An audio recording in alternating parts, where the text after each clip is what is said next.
história vai muito além de datas e fatos. Ela é uma ferramenta essencial para a formação de cidadãos críticos e conscientes, capazes de analisar o mundo ao seu redor e tomar decisões responsáveis. Hoje, nosso bate-papo é sobre como o ensino de história pode ajudar os estudantes a entender temas super atuais, como as desigualdades sociais, o impacto das fake news, as transformações do mundo e os desafios da sociedade contemporânea. Olá, professora, olá, professor. Eu sou Alessandro Crisóstomo, editor sênior da Saber Educação, empresa a qual as editoras Ática, Saraiva e Scipione fazem parte. E hoje eu tenho a alegria de receber a Adriana Machado Dias, uma das autoras da obra Do Seu Jeito, História, inscrita no PNLD 2026 para o ensino médio. Para quem ainda não conhece, a Adriana é bacharela e licenciada em História pela Universidade Estadual de Londrina, a UEL Paraná, especialista em História Social e Ensino de História pela UEL Paraná também, atuou como professora de História em escolas da rede particular de ensino. É também autora de livros didáticos de História para o ensino fundamental e o ensino médio. Então, Adriana, seja muito bem-vinda ao nosso papo de hoje. Então, Adriana, vamos lá, vamos começar o nosso bate-papo? Sim. Então, a primeira questão que eu queria trazer, uma questão densa, mas que a gente vai tratar de uma forma mais breve aqui, que é a desigualdade social. As desigualdades sociais que enfrentamos, que nos deparamos atualmente, e cada vez com mais intensidade. E a pergunta é como que o ensino de história nos ajuda a compreender as desigualdades sociais que enfrentamos hoje? Sim. Olha, a questão das desigualdades sociais do tempo presente, nós precisamos sempre levar em consideração, como é que isso funciona desde que o mundo é mundo, né. A humanidade é desigual e as sociedades, de maneira geral, se organizaram de maneira desigual, desde a antiguidade, né, ou até mesmo antes, os estudos históricos aliados à arqueologia, né, o estudo dos vestígios históricos, conseguem demonstrar essa diferença entre os grupos sociais, né. Mas, no caso específico do nosso país, tem um ponto que é uma virada de chave, né, no processo de formação da nossa sociedade, que é a invasão europeia ao território indígena em 1500, né, que por muito tempo foi tratado como descobrimento, né, e isso não se usa mais, não houve descobrimento porque as pessoas, os indígenas já viviam aqui. Então, a partir desse processo de invasão e colonização e depois da vinda forçada dos africanos para trabalharem como escravizados, e essas relações de poder entre o colonizador e os indígenas que aqui já viviam e essas pessoas que foram trazidas para serem escravizadas, isso tudo está no cerne do que a gente vivencia hoje. Então, a sociedade brasileira, para nós entendermos a presente desigualdade, o estudo de história, o ensino de história, ele é fundamental para que faça sentido e para que o aluno tenha consciência de compreender quão profunda é a raiz desse problema. Então, se nós Uhum. temos atualmente o racismo estrutural, não é uma questão nova. Ela é assim porque ela é assim desde que o Brasil começou a se formar enquanto território, enquanto nação, com base na exploração de pessoas e em relações de poder muito desiguais. E é interessante que essa resposta já encaminha para outras questões que eu queria trazer aqui para a nossa conversa e trabalhando com palavras-chave. A gente sabe que história trabalha muito com o estudo de palavras-chave, né? A primeira foi desigualdade, a segunda que eu gostaria de trazer é identidade e junto com ela também a diversidade. Então a gente está falando sobre a valorização de diferentes culturas e grupos sociais, isso que está aí implícito na sua fala. Eu queria que você falasse um pouquinho sobre como que a história pode nos ajudar a lidar com esses preconceitos, com esses estereótipos que foram historicamente construídos, né? Como é que a história se encaixa nessa compreensão, talvez o primeiro passo para a superação disso, e que também de alguma forma está ligado à desigualdade. Tá totalmente relacionada. E o ensino de história, muito mais do que trabalhar com conteúdos e abordagens que favoreçam o combate aos preconceitos, ele vai muito além disso. A questão que a gente precisa, antes de falar de preconceito, trabalhar a questão da violência, né? Então, o racismo, homofobia, transfobia, misoginia, né? O racismo religioso, etarismo, capacitismo, são todas questões, violências, né, do tempo presente, não somente do tempo presente, né, que são violências que já se concretizaram em outros momentos históricos, mas que atualmente continuam.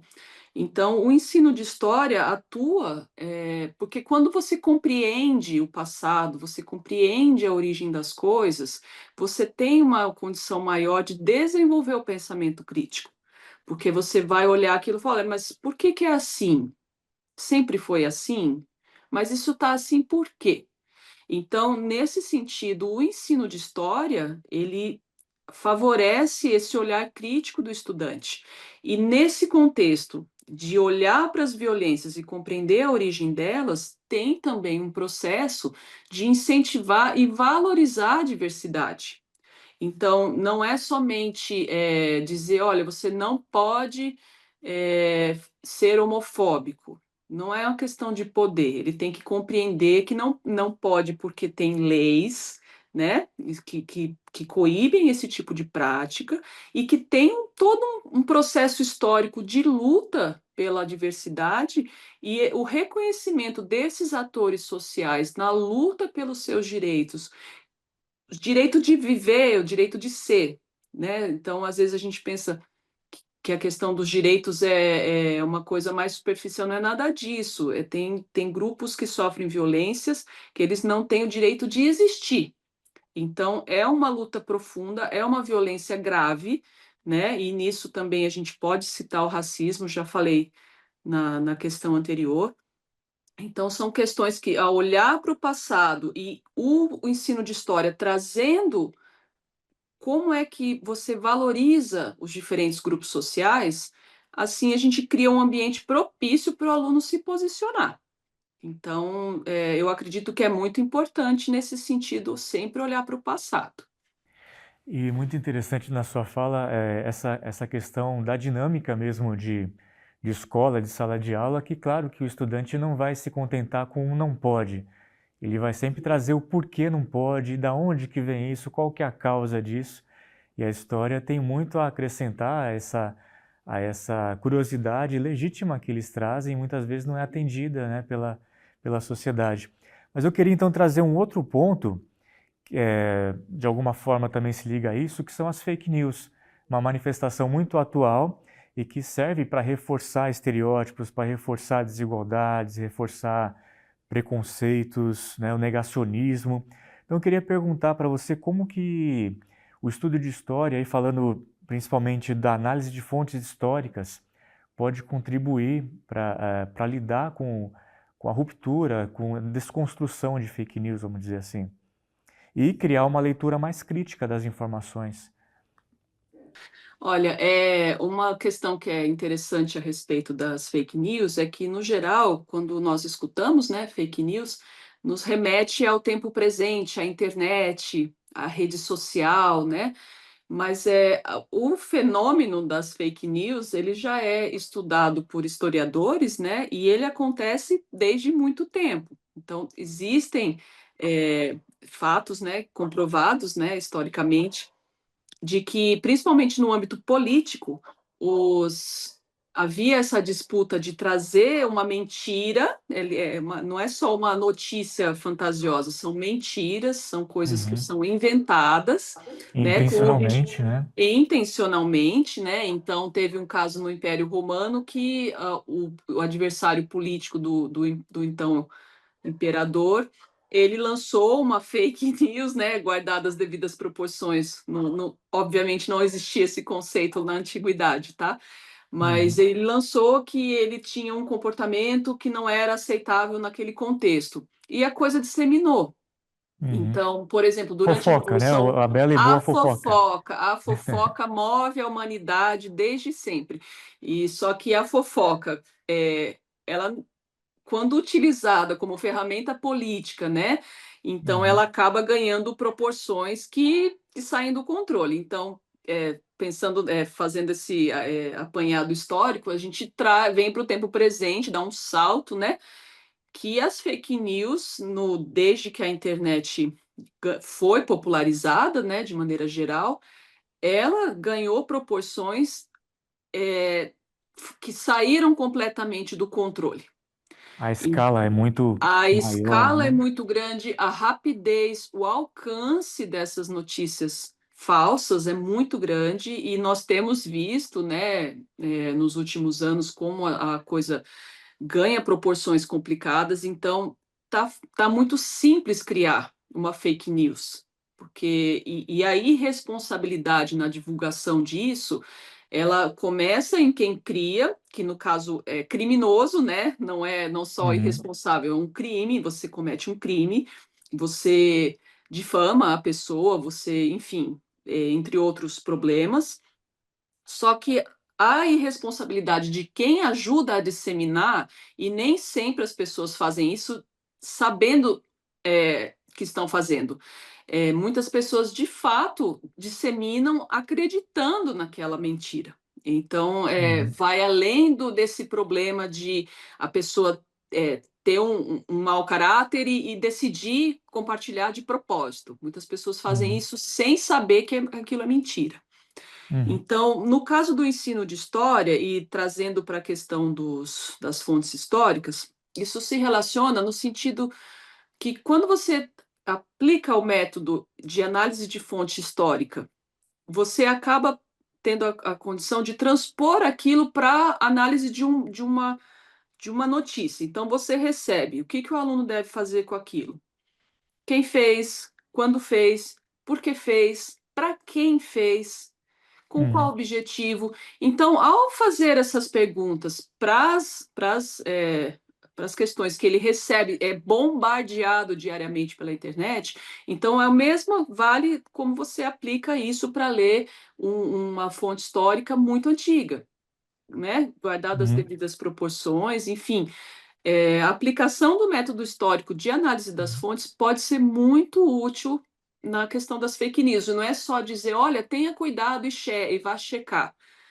É Uhum. muito complicado, porque às vezes os sites de checagem acabam não acompanhando a velocidade da propagação das fake news. Então, é um desafio muito grande para os estudantes, e eu entendo que o ensino de história auxilia muito nesse contexto. E vai checar, mas como checar, né? Então a história já tem um método que ele é utilizado, é apropriado dentro do ensino de história, mas ele extrapola esse campo e pode ser utilizado para além desse contexto.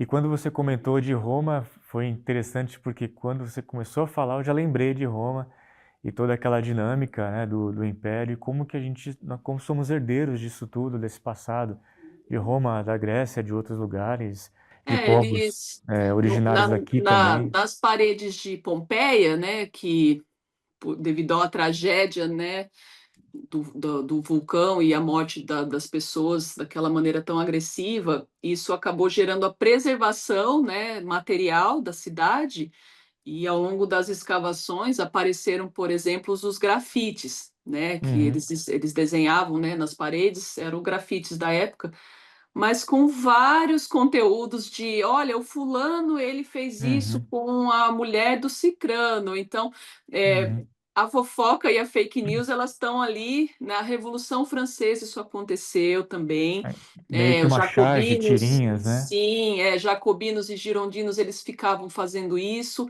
e de maneira grave também, né, durante as guerras mundiais, incluindo a questão da propaganda autoritária e nazista, né, foi toda trabalhada em cima de fake news, né, a respeito de outras populações, e a gente sabe onde é que isso foi parar, Uhum. né? E é fascinante ver como que a história se repete com formas diferentes, com nomes e roupagem diferente, mas muitas coisas vão se repetindo, né? Sim. E, bom, para terminar a nossa conversa aqui de hoje, eu queria um pouco do seu relato com a sua experiência mesmo como professora, como historiadora, também como autora, como você vê a questão estratégica do ensino de história. Quais as estratégias que você sugere aí para os nossos professores e professoras para tornar o ensino de história mais significativo, mais conectado, criando esses links entre o que aconteceu e o que acontece hoje em dia, conectado com os desafios da sociedade contemporânea, é o nosso tema do bate-papo, né? Como que a gente pensa estrategicamente essa questão de ligar o passado com a atualidade. Olha, o mais importante que precisa ser pontuado aqui é o seguinte: a melhor estratégia é sempre aquela que atende à realidade de cada sala de aula, a realidade de cada escola, município, enfim, né? Mas sempre focado no local, né? Qual é um problema que nós temos aqui, na nossa comunidade escolar? Então, quem traça as principais estratégias sempre é o professor, né? Então, às vezes existem muitas teorias, coisas muito belas, né, que dizem, olha, faça isso, faça aquilo, mas nós percebemos e temos muitos exemplos nesse sentido de professores que identificaram questões locais e trouxeram essa questão para os debates com os estudantes de maneira protagonista, eles acabaram enfrentando aquele problema local. Então, eu vi esses dias um exemplo que eu fiquei fascinada. Era uma escola em que estava ocorrendo muito caso de racismo, e uma professora percebeu que havia essa situação com relação ao cabelo das alunas, né? Então, o que que ela fez? Olha que brilhante, ela trouxe transistas e fez uma oficina de tranças Uhum, para as alunas fazerem entre elas, enfim, foi uma coisa que ela relatando, o resultado foi tão impressionante que depois disso não se ouviu mais nenhum tipo de bullying com uhum, relação ao cabelo das meninas. Então, houve o quê? Ela combateu o bullying e trouxe a valorização. uhum, Então, esse tipo de coisa, por exemplo, um outro caso, tinha lixo, muito lixo no bairro jogado na rua. E a escola começou a se incomodar com aquilo, porque naquele bairro em específico a coleta de lixo não funcionava adequadamente. Então, ao invés de só dizer, olha, não funciona, não tem o que ser feito, a escola se organizou com os estudantes, no caso era o ensino médio, e eles fizeram as propostas de colocarem ganchos assim nos muros, nas cercas, para pendurar os saquinhos, né, no gancho, e eles fizeram com a comunidade, de modo geral, a limpeza das áreas que seriam comunitárias, uma praça, né, uma coisa mais, uhum, uma quadra, também eram coisas que não estavam próprias para o lazer da comunidade. Então, foi um projeto que saiu da cabeça de uma professora, uhum. envolveu os estudantes que compraram a ideia, envolveu a comunidade, então todo mundo se mobilizou e agora não tem mais lixo na rua do bairro. Então foi uma Uhum. solução que eles encontraram que era uma questão que deveria ser resolvida pelo poder público, não foi, mas eles foram lá e resolveram. Então, nesse sentido, é que eu reforço que as melhores estratégias são sempre aquelas que atendem à demanda local. E aí emerge da própria realidade, meio que brota Sim, ali do sim, entorno, né? exatamente. Muito bom, Adriana. Eu quero agradecer pela sua presença, pela sua disponibilidade. Seja muito bem-vinda sempre aí nos nossos papos. Eu agradeço mais uma vez o convite e eu fico à disposição para conversar sempre que vocês quiserem, né? E é isso. Tamo na luta. Obrigado. E obrigado a você também que acompanhou. E se você gostou desse conteúdo e quer saber mais sobre a nossa coleção do Seu Jeito História, acesse o nosso site no Edocente ou escaneie o QR Code que está aqui na tela para conferir a obra na íntegra. Ah, e não se esqueça de seguir a gente nas redes sociais, @edocente e @saberedu. Fique ligado que em breve teremos mais conversas com outros autores e autoras por aqui.